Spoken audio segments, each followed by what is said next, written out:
আল্লাহর সাথে জড়িত পাপ তো সহজেই মাফ করা যায়, কিন্তু আপনি যখন মানুষের সাথে জড়িত পাপে যাবেন তখন মাফ নেবেন কিভাবে? মনে করেন এক ভাই আরেক ভাইকে বললো যে তুই চোর, নাউজুবিল্লাহ। এখন সে বেচারা চুরি করে নাই, কিন্তু আপনি বলে ফেলছেন, কথাটা মুখ দিয়ে বের হয়ে গেছে, ওর মনে আঘাতও লাগছে। এখন বেচারা আপনাকে মাফ করে নাই মনে মনে, কাল কিয়ামতে ওর হক না দিয়ে আপনি পুলসিরাত পার হতে পারবেন না। আল্লাহু আকবার।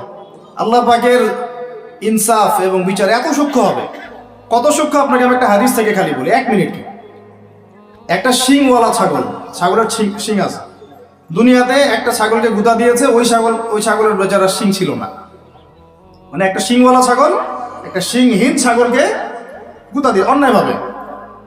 আল্লাহ পাক কিয়ামতের দিন ওই শিংহীন ছাগলকে শিং দিয়ে বলবেন, তো গুঁতা দিয়ে প্রতিশোধ নিয়ে নাও, বদলা নিয়ে নাও। তাহলে বলেন তো আমরা আসলে জান্নাতের পথে হাঁটতেছি সত্যি সত্যি কি? নামাজ রোজা হজ যাকাত তো চলছে, ঠিক আছে বুঝলাম। তো মানুষের সাথে জড়িত হক কিভাবে মিটাবেন কিভাবে? এই যে একটা পণ্যের ভেজাল দিলেন, ওই যে কি বলে ওটাকে, কি মিশাই জানি, ফরমালিন। হ্যাঁ, ফরমালিন। এই যে মিশাই ব্যবসা করলেন, এই যে কতগুলো মানুষ ক্ষতিগ্রস্ত হলো। ধরেন যে লাখ লাখ মানুষ খেয়েছে, বেচারার পেটে সমস্যা হয়ে গেল। আর আপনি কিভাবে পার পাবেন কিয়ামতের মাঠে? আমাকে বুঝান। মাপে আপনি কম দিলেন, ঠকালেন বেচারাকে, ওর হক ছিল, পার পাবেন কিভাবে? বেচারা ও কিছু করে নাই, অযথাই তাকে অপবাদ দিলেন এবং সারা দেশের সামনে ওকে ধুয়ে রেখে দিলেন অন্যায়ভাবে। এখন আপনি পার পাবেন কিভাবে? এই জিনিসগুলো আমরা ভাবি না, আমরা মনে করি নামাজ পড়েছি বা সব পার। মানুষের সাথে জড়িত হক এত সহজে মাফ, বলেন আমার সাথে, মানুষের সাথে জড়িত হক এত সহজে মাফ হবে না। কি করণীয় তাহলে? ওই যে যার সম্পদ নিয়েছেন তার সম্পদ ফেরত দেওয়া, যার মানহানি করেছেন তার মান সম্মান ফেরত দেওয়া। এখন যে মেয়েটার মান সম্মান হানি করে ফেললেন, যে মেয়েটার ইজ্জত নিয়ে নিলেন, এখন কি হবে? কেমন করে ফেরত দিবেন? কিভাবে ফেরত দিবেন? যাকে ধর্ষণ করলেন, যাকে মিথ্যা অপবাদ দিলেন, যার সাথে জেনা করে ফেললেন, ভাবা উচিত না এগুলো? মনে রাখবেন, বড় বড় পরহেজগার, দুনিয়াতে যাদেরকে খুব বড় বড় পরহেজগার মনে হচ্ছে, এমন অনেক মানুষ আল্লাহ না করুক কালকে আমাদের মাঠে জাহান্নামে যাবে। মূল কথাটা হচ্ছে, এখানে একটা পয়েন্ট মনে রাখবেন, মানুষের সাথে জড়িত হক এই দুনিয়াতে আদায় করতে হবে। ঠিক আছে ভাই? এটা লজ্জার কিছু নাই।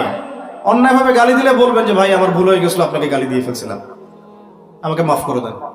টাকা নিয়েছেন কারো, ফেরত দেন নাই, দিয়ে দেন সামর্থ্য থাকলে। ওকে না পেলে কি করবেন? তার পরিবারকে দিবেন। তার পরিবারকেও পান নাই, বেচারা নাই পৃথিবীতে, তাহলে তার পক্ষ থেকে সদকা করে দিবেন। তওবা ইস্তেগফার করে ফিরে আসেন, আল্লাহ পাক তৌফিক দান করুন। আর যারা ব্যবসা করতে গিয়ে মানুষকে মাপে কম দিচ্ছেন, মানুষকে হারাম খাওয়াচ্ছেন, বলছেন টাটকা জিনিস কালকে রান্না করছে হুজুর, 3 দিন আগের বাসি তরকারি খাওয়াই দিল। একটা কি খাবেন এটা নিয়ে কথা বলতে গেলে তো আরো 2 ঘন্টা চলে যাবে। খাবেন কি? সবকিছুর মধ্যে ভেজাল দিয়ে রেখে দিচ্ছে। একটা সবজি খাবেন তার মধ্যে ভেজাল দিচ্ছে, মাছ খাবেন তার মধ্যে ভেজাল দিচ্ছে, একটা কুরবানির গরু কিনবেন তার মধ্যে গরু মোটা তাজাকরণ করে মোটা ফুলাই দিচ্ছে। খাবেন কি? দুধ খাবেন? মুসলমানের দোকানে খাঁটি দুধ পাওয়া যায় না, হিন্দুর দোকানে যাওয়া লাগতেছে। এই হচ্ছে অবস্থা আমাদের। দিন কায়েমের কথা আমরা যে বলি না, আমাদের তো নিজের ভিতরেই দিন কায়েম হয় না। এখন আমাদের নিজের আত্মার ভিতরে আল্লাহওয়ালা মানুষ যারা বাংলার মাটিতে আনাচে কানাচে আছেন তাদের সংখ্যা নিতান্তই কম। ম্যাক্সিমাম আমরা নিজের 3.5 হাত দেহের উপরেই দিন কায়েম করতে পারি। আল্লাহ পাক আমাদেরকে কথাগুলো বোঝার তৌফিক দান করুন।